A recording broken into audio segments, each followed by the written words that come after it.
ចំណុចដែលមនុស្សគ្រប់គ្នាចង់បានហើយនៅលើនាឡិកាដៃថ្លៃស្ទើរតែអត់មានតែវាមាននៅលើនាឡិកាដៃមួយនេះដែលមានតម្លៃក្រោម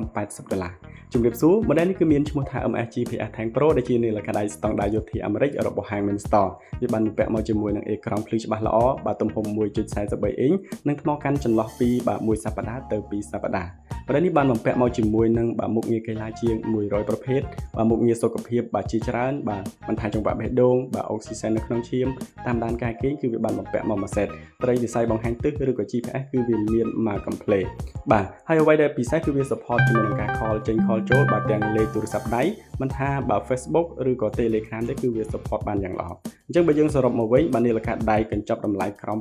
$80អាច support ក៏ដូចជាមានមុខងារបែបនេះនិងប្រព័ន្ធការពារទឹករហូតដល់50ម៉ែត្របែបនេះគឺមិនមានទេអញ្ចឹងបើសិនជាបងប្អូនចាប់អារម្មណ៍ធ្វើការឆាតមក page Minstore Cambodia ឬក៏អញ្ជើញទៅដល់ទីតាំងហាងផ្ទាល់ដើម្បីទទួលបានព័ត៌មានលម្អិតបញ្ជាក់ជូនសម្រាប់ការ promotion នេះគេមានត្រឹមតែ7គ្រឿងប៉ុណ្ណោះតម្លៃគឺ